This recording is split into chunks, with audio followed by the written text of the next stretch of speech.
Welcome back, everybody. Mark with exoticcarplayplace. Thanks for coming back today.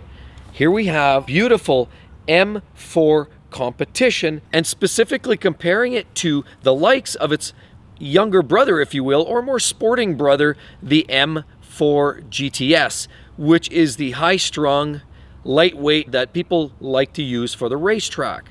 The question really comes is, as the competition like this, or even a standard M4, is it worth buying a GTS when these cars are available?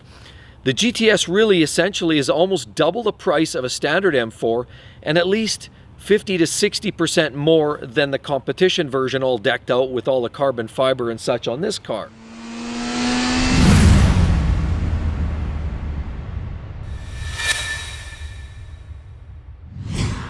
So let's talk about some of the comparisons there. Let's talk about some of the specifications and make that direct comparison. So how about we start with the engine?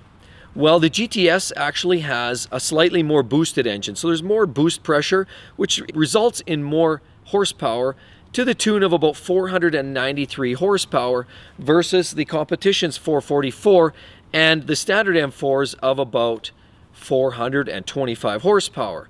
You're up about 40 some odd horsepower from the competition. Okay, so that's a minor amount, not a ton. You might start feeling that in the seat of your pants.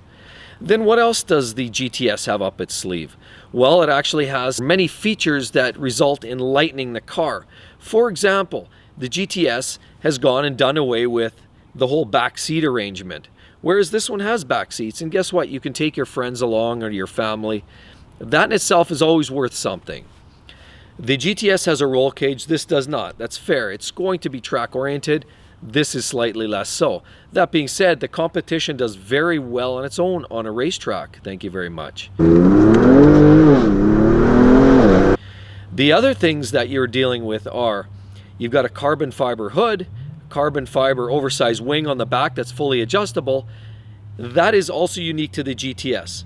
But what's consistent is the bulk of the dashboard and the controls and the layout are consistent. You've actually lost some of the electrics actually in the GTS, where you have the full control, the full electrical systems here and all the options. You also have a carbon fiber roof like you do in the GTS. So another thing that's actually similar between an M4 competition and a GTS, for a vast difference in coin, another similarity are the wheels.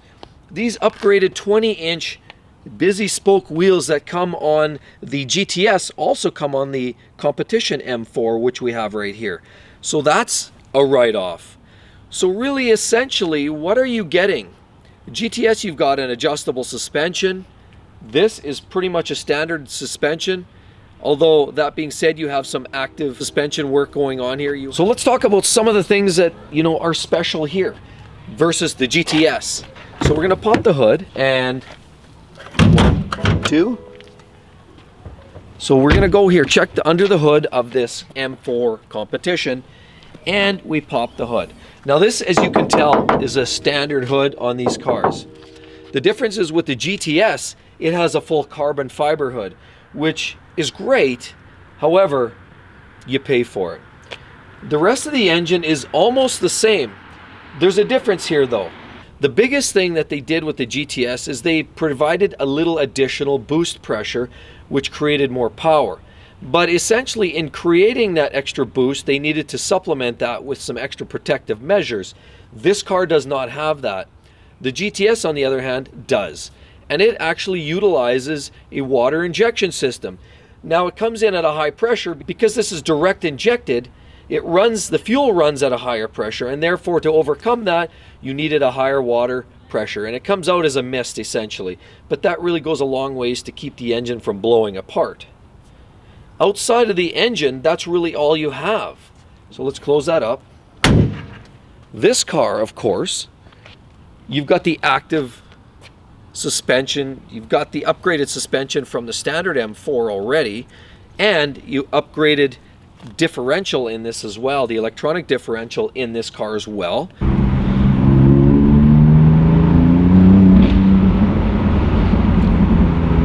So this has some of the extra goodies in it.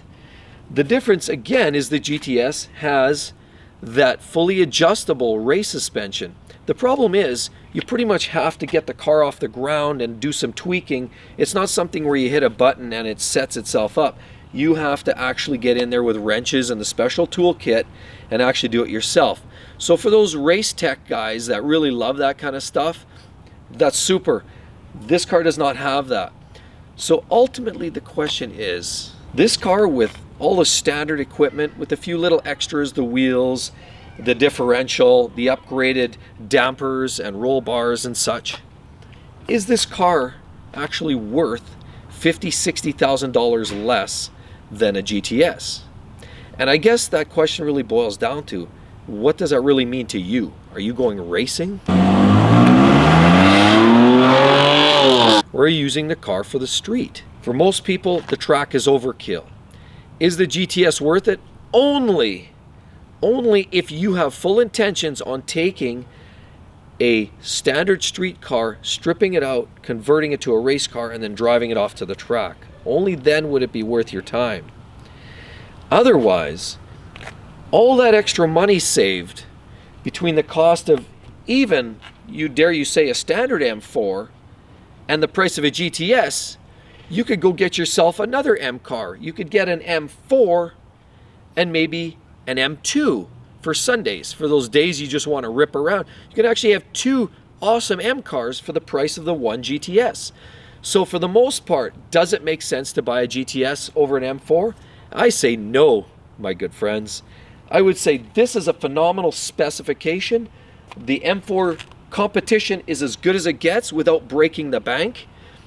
Yeah, it's got a few nice little tricks over the standard M4, but the cost differential to the GTS is just not there. It doesn't make sense to me. This is your best bang for your buck. And I don't know if you guys feel the same. Let me know what you think. At the end of the day, guys, I know everybody's got their own take on this discussion. But before we finish up, make sure you subscribe to the channel. Don't forget to hit that little notification bell, because that'll tell you when the next video pops up. And as well, don't forget to share it with your friends and give it a like, give it a comment. I'd like to hear what your guys' opinion is on this whole thing. Is the difference worth it? What do you think is the best value? The GTS, the competition, or a standard M4? What's the best value in your mind? As well, I just want to lay a little shot down here, guys. The great folks at Edmonton BMW, I want you to give them a look. If you guys are in the Alberta area, these are the people to absolutely deal with if you're buying a BMW. These fine folks were the ones that kindly lent me this M4 competition. Spent some time with this, sort of a long-term review of sorts. And I just want to thank them. I can't thank them enough, essentially. Make sure you check out their channel. Make sure you check out their website, which is included in the comment section below. If you're in the market for a car, give them a shout. Great guys. Thanks again, everybody. Mark here signing out with Exotic Car Play Place. See you soon. Bye-bye.